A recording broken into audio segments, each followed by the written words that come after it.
Kremlin ने अभी घोषणा की है कि यूक्रेन ने व्लादिमीर पुतिन की हत्या करने की कोशिश की। उन्होंने दावा किया कि ड्रोन का एक बड़ा झुंड उनके निजी निवास को निशाना बना रहा था और वे इस हमले का इस्तेमाल दुनिया को यह बताने के लिए कर रहे हैं कि यूक्रेन शांति वार्ता नहीं करना चाहता। इस कहानी में एक बहुत बड़ी समस्या है, क्योंकि यह हमला वास्तव में कभी हुआ ही नहीं था। असल में क्रेमलिन की अपनी सैन्य रिपोर्टें जो कल रात आई थीं, वे पूरी तरह से उस दावे का खंडन करती हैं जो क्रेमलिन कर रहा है। और जो लोग पुतिन के निवास के ठीक बगल में रहते हैं, उनकी कहानी कुछ और ही है। उस रात क्या हुआ था? ऐसा लगता है कि पुतिन ने शांति समझौते को विफल करने के लिए बस एक हत्या की कोशिश का नाटक किया और हमारे पास उस झूठ को उजागर करने का सबूत भी है। अब इसमें थोड़ा गहराई से समझते हैं, थोड़ा संदर्भ भी देख लेते हैं। राष्ट्रपति जेलेंस्की और राष्ट्रपति ट्रंप ने रविवार को फ्लोरिडा में मुलाकात की थी ताकि नए शांति समझौते पर चर्चा की जा सके। फिर सोमवार को राष्ट्रपति ट्रंप ने पुतिन को फोन किया ताकि उन्हें यह जानकारी दे सकें कि शांति वार्ता कैसी चल रही है, यूक्रेन क्या मांग रहा है और किन बातों से वे सहमत नहीं हैं। इस बैठक में रूस ने संयुक्त राज्य अमेरिका को बताया कि यूक्रेन ने पुतिन की हत्या करने की कोशिश की है और बैठक के ठीक बाद हमारे पास रूसी विदेश मंत्री सर्गेई लावरोव की एक प्रेस कॉन्फ्रेंस थी, जिन्होंने इस हमले के बारे में यह कहा। सुनिए। 20 तारीख की रात को, 28 दिसंबर से 29 दिसंबर 2025 की रात को कीव शासन ने नोवगोरोड क्षेत्र में रूसी राष्ट्रपति के सरकारी निवास पर 91 लंबी दूरी की स्ट्राइक ड्रोन का उपयोग करके एक आतंकवादी हमला किया। सभी ड्रोन रूसी सशस्त्र बलों के वायु रक्षा साधनों द्वारा नष्ट कर दिए गए। ड्रोन के मलबे से हुई हानि या किसी हताहत के बारे में कोई जानकारी प्राप्त नहीं हुई है। हम इस तथ्य पर ध्यान आकर्षित करते हैं कि यह कार्रवाई रूस और संयुक्त राज्य अमेरिका के बीच यूक्रेन संघर्ष के समाधान पर गहन वार्ता के दौरान की गई थी। ऐसी लापरवाह कार्रवाइयों का जवाब जरूर दिया जाएगा। रूसी सशस्त्र बलों द्वारा जवाबी हमलों के लक्ष्य और उनके निष्पादन का समय निर्धारित कर लिया गया है। साथ ही हमारा अमेरिका के साथ वार्ता प्रक्रिया से पीछे हटने का कोई इरादा नहीं है। हालांकि आपराधिक कीव शासन के अंतिम रूपांतरण को देखते हुए, जो अब राज्य आतंकवाद की नीति पर चल पड़ा है, रूस की वार्ता स्थिति की समीक्षा की जाएगी। अब इसकी समीक्षा की जाएगी। एक अलग रूसी बयान के अनुसार ऐसा लगता है कि पुतिन ने खुद ट्रंप से कहा कि यूक्रेन उन पर हमला करके उनकी हत्या करने की कोशिश कर रहा था। रविवार को अमेरिका यूक्रेन वार्ता खत्म होने के कुछ ही घंटे बाद पुतिन ने दावा किया कि यूक्रेन वास्तव में शांति समझौता नहीं चाहता और इसी वजह से वे युद्ध को और बढ़ाने की कोशिश कर रहे हैं ताकि वे उन पर हमला कर सकें। राष्ट्रपति ट्रंप से इस खबर और रूस की जानकारी पर प्रतिक्रिया पूछी गई। उन्होंने प्रेस को यही जवाब दिया। सुनिए। आप जानते हैं मुझे इसके बारे में किसने बताया? राष्ट्रपति पुतिन ने मुझे सुबह सुबह इसके बारे में बताया। उन्होंने कहा उन पर हमला हुआ था, यह अच्छा नहीं है। क्या आपको लगता है कि पुतिन के निवास पर कथित हमला शांति प्रक्रिया को प्रभावित कर सकता है? हाँ, मुझे यह पसंद नहीं है, यह अच्छा नहीं है। मैंने इसके बारे में आज सुबह सुना, यह अच्छा नहीं है। मत भूलना, तुम जानते हो टॉम हॉक्स, मैंने टॉम हॉक्स को रोक दिया था। मैं वो नहीं चाहता था, क्योंकि हम बात कर रहे हैं, तुम जानते हो, ये एक नाजुक समय है, ये सही समय नहीं है। एक बात है जवाबी हमला करना क्योंकि वे आक्रामक थे, लेकिन दूसरी बात है उसके घर पर हमला करना। ये सब करने का सही समय नहीं है और ये किया भी नहीं जा सकता। मुझे ये राष्ट्रपति पुतिन से पता चला, जिससे मैं बहुत नाराज हुआ। क्या आपको लगता है कि ये अफवाह क्या वहाँ अमेरिकी खुफिया एजेंसियां हैं जो मरीजों पर करीब से नजर रखती हैं? क्या कुछ है? ठीक है, ये सामने आ गया, ये सामने आ गया। ठीक है, हम पता कर लेंगे। मेरा मतलब है आप कह रहे हैं शायद हमला हुआ ही नहीं था। यह भी मुमकिन है, शायद। राष्ट्रपति पुतिन ने आज सुबह मुझे बताया कि यह हो चुका है। इस कहानी के बारे में बात कर रहे हैं। रूस ने असल में कोई सबूत साझा नहीं किया कि ये वाकई हुआ भी या नहीं। असल में हमारे पास जो भी सबूत हैं वो इसी ओर इशारा करते हैं कि ये हमला कभी हुआ ही नहीं। और ये सबूत नाटो या पश्चिमी देशों से नहीं आ रहे हैं, बल्कि खुद रूसी सेना से आ रहे हैं। आइए देखें ये रिपोर्ट क्या है। इससे पहले बस आपको याद दिला दूं, लावरा ने दावा किया कि यूक्रेन ने पुतिन के निवास पर 91 ड्रोन दागे। खुशकिस्मती से सुरक्षा बल सभी ड्रोन को गिराने में कामयाब रहे। यह आंकड़ा ध्यान रखने लायक है क्योंकि यह बहुत महत्वपूर्ण है। 91 ड्रोन। आइए रूसी रक्षा मंत्रालय की इस रिपोर्ट पर नजर डालते हैं। यह एक रिपोर्ट है जो रक्षा मंत्रालय हर रात जारी करता है। जनता को बताना है कि यूक्रेन ने कितने ड्रोन दागे और रूस ने कितने गिराए। ठीक है, वे इसे हर रात जारी करते हैं और अब हमें बताते हैं। इस रिपोर्ट के अनुसार रूसी रक्षा मंत्रालय का दावा है कि उन्होंने पूरे रूस में केवल 89 ड्रोन गिराए। सिर्फ एक शहर नहीं, पूरे देश में। अगर हम रिपोर्ट को गहराई से देखें तो यह नोवगोरोड क्षेत्र जहां पुतिन का निवास है के बारे में बताती है।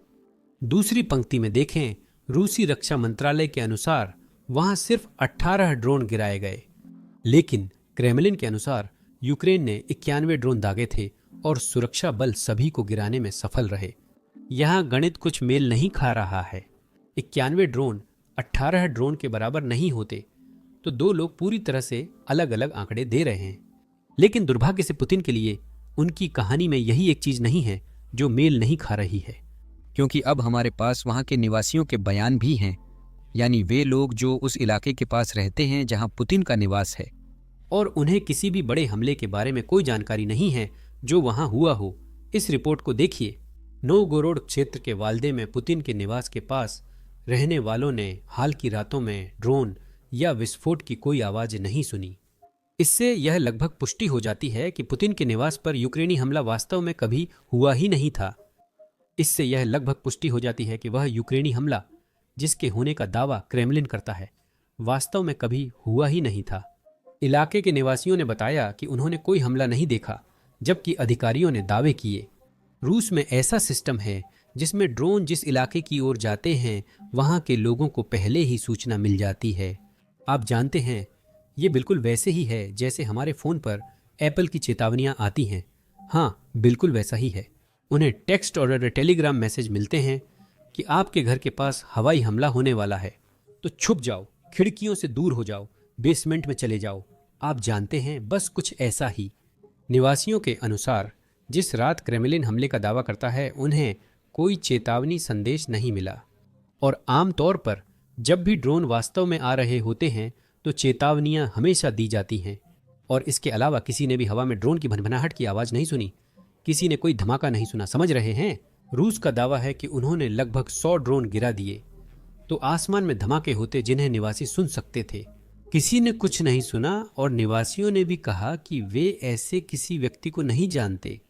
असल में शहर पूरी रात सोता रहा और फिर सुबह मॉस्को ने रिपोर्ट किया कि एक बड़ा ड्रोन हमला हुआ था। तो जब ये सब सामने आया तो क्रेमलिन से इसके बारे में पूछा गया। जानते हैं, उनसे पूछा गया कि क्या क्रेमलिन के पास कोई सबूत है जिससे दिखाया जा सके कि पुतिन के निवास पर हमला हुआ था। खैर, मुझे उम्मीद है आप लोग कॉमेडी के शौकीन हैं, क्योंकि उनका जवाब तो बिल्कुल मजाकिया था। खुद ही सुन लीजिए। क्या आप हमें बता सकते हैं कि यूं कहें तो राष्ट्रपति निवास पर हुए इस कथित हमले का कोई ठोस सबूत है या नहीं, और क्या रूस इसे पेश करने का इरादा रखता है? उदाहरण के लिए उन ड्रोन का मलबा जो मार गिराए गए थे।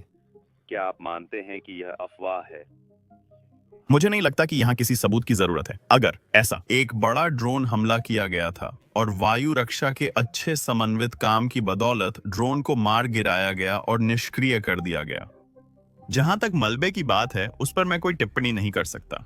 यह स्वाभाविक रूप से हमारे सैन्य बलों का मामला है। हम देख रहे हैं कि जेलेंस्की इसे नकारने की कोशिश कर रहे हैं, और कई पश्चिमी मीडिया संस्थान कीव शासन के साथ मिलकर यह कहानी फैलाने लगे हैं कि यह कथित तौर पर कभी हुआ ही नहीं। लेकिन यह एक बिल्कुल ही बेतुका दावा है। ये एक पागलपन भरा बयान है। अब यही वह जगह है जहां मुझे यकीन है कि आप में से कुछ लोग एक मुख्य सवाल पूछ रहे होंगे। रूस ऐसा क्यों कर रहा है? वे अभी ऐसा क्यों कर रहे हैं? क्या कोई ऐसा मकसद है जिसे हम समझ सकें कि उनका लक्ष्य क्या है? असल में हाँ, कई अलग अलग मकसद हैं। तो चलिए सबसे स्पष्ट मकसद को देखते हैं।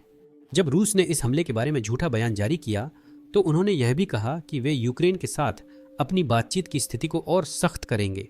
असल में रूस वास्तव में यूक्रेन के साथ बातचीत नहीं कर रहा है। रूस संयुक्त राज्य अमेरिका के साथ बातचीत कर रहा है और पुतिन जेलेंस्की से मिलने से डरते हैं। इसीलिए वह चाहता है कि अमेरिका यूक्रेन को आत्मसमर्पण के लिए मजबूर करे। यह शुरुआत से ही रूसी योजना का हिस्सा रहा है ना? उन्होंने अनुचित मांगें रखी। और कब? फिर यूक्रेन कहता है कि हम इसके लिए राजी नहीं होंगे, हम अपनी जमीन नहीं छोड़ेंगे, हम अपनी संप्रभुता नहीं छोड़ेंगे।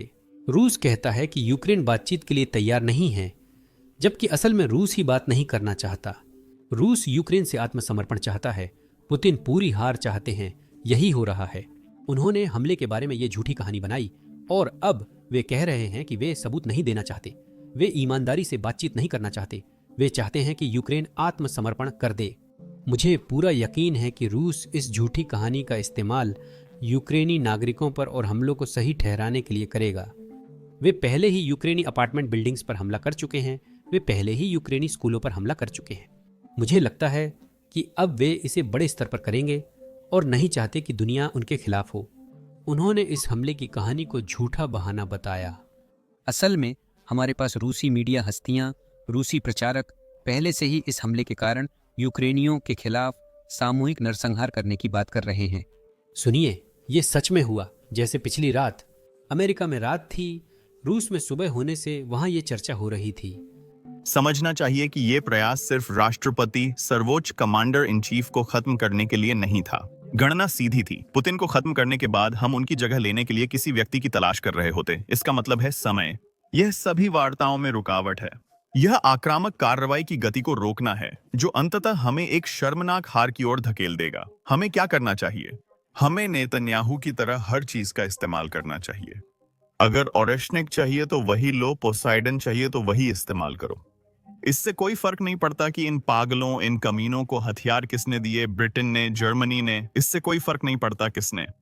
यह सीधी जंग है और इसके लिए उन्हें जवाब देना होगा। तुम्हें इसका जवाब देना होगा। खुशकिस्मती से अमेरिका में कुछ अधिकारी अब भी रूसी कहानी पर यकीन नहीं करते। यहाँ हमारे पास नाटो के राजदूत मैथ्यू वेटेकर हैं, जिन्होंने हाल ही में एक इंटरव्यू में कहा कि अमेरिका अपनी खुद की खुफिया एजेंसियों पर निर्भर करेगा, यह पता लगाने के लिए कि क्या यह वास्तव में हमला था या सिर्फ एक बनाई गई कहानी। जरा सुनिए। तो यूक्रेन इस हमले के होने से इनकार कर रहा है, हमारे पास क्या जानकारी है? राजदूत? हाँ, मुझे ये पता है। रूसी पक्ष से ऐसी रिपोर्टें हैं कि राष्ट्रपति भवनों में से एक पर ड्रोन या ड्रोन द्वारा यह कथित हमला हुआ है। यह साफ नहीं है कि यह सच में हुआ या नहीं। आप जानते हैं, यूक्रेन हर रात अपने राजधानी शहर में ड्रोन और मिसाइलें झेल रहा है और आप जानते हैं वे बस जवाबी कार्रवाई ही कर सकते हैं। और आप जानते हैं, मुझे लगता है कि शांति समझौते के इतने करीब होना थोड़ा असंवेदनशील है। यूक्रेन वाकई में शांति समझौता करना चाहता है और फिर ऐसा कुछ करना जिसे लापरवाह या मददगार न माना जाए। तो हम इस खुफिया जानकारी की तह तक जाएंगे। मेरे लिए सबसे अहम यह है कि अमेरिका और उसके सहयोगियों की खुफिया एजेंसियां इस हमले के सच होने पर क्या कहती हैं। बहुत अच्छा, हमें ऐसा करना ही होगा। ऐसी वीडियो बनाने में दिक्कत है जहां कई ड्रोन हमले दिखाए जाते हैं, भले ही कोई इंसान या रूसी सैनिक घायल ना हो वीडियो में। YouTube आमतौर पर हमारे वीडियो को डिमोनेटाइज या प्रतिबंधित कर देता है।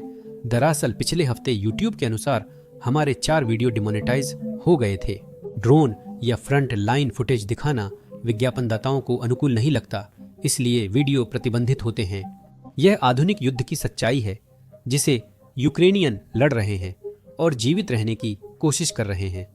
तो हमें लगता है कि इन सब चीज़ों को कवर करना जरूरी है और इसी वजह से हमने अपना खुद का प्लेटफॉर्म बेसिक्स इनसाइडर लॉन्च किया। हमने इसे शुरू से बनाया ताकि कोई पाबंदी ना हो। हमें अपने ड्रोन स्ट्राइक को ब्लर नहीं करना पड़ता, हमें अपनी फ्रंट लाइन फुटेज को ब्लर नहीं करना पड़ता और हमें रूसी एयर बेस के तबाह होने को भी ब्लर नहीं करना पड़ता। साथ ही हम साइट पर कोई विज्ञापन नहीं चलाते। इस तरह हमें खुद को सेंसर नहीं करना पड़ता, सिर्फ इसीलिए क्योंकि विज्ञापनदाता हमारे कवरेज से खुश नहीं हैं। हम साइट को विज्ञापनों के जरिए फंड नहीं करते, हम इसे आपके समर्थन से फंड करते हैं।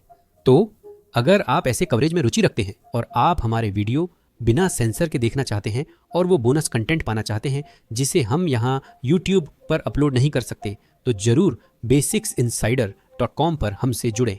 आप डिस्क्रिप्शन में दिए गए लिंक पर भी क्लिक कर सकते हैं या अपनी स्क्रीन पर दिख रहे QR कोड को स्कैन कर सकते हैं। जुड़ने के बाद आप वो सारा कंटेंट देख सकते हैं जो हमने पहले ही अपलोड किया है और वो सभी वीडियो भी जो हम भविष्य में अपलोड करेंगे। इसके अलावा आप हमारे कवरेज और हमारे चैनल को भी सपोर्ट करेंगे, तो इसके लिए आपका बहुत बहुत धन्यवाद।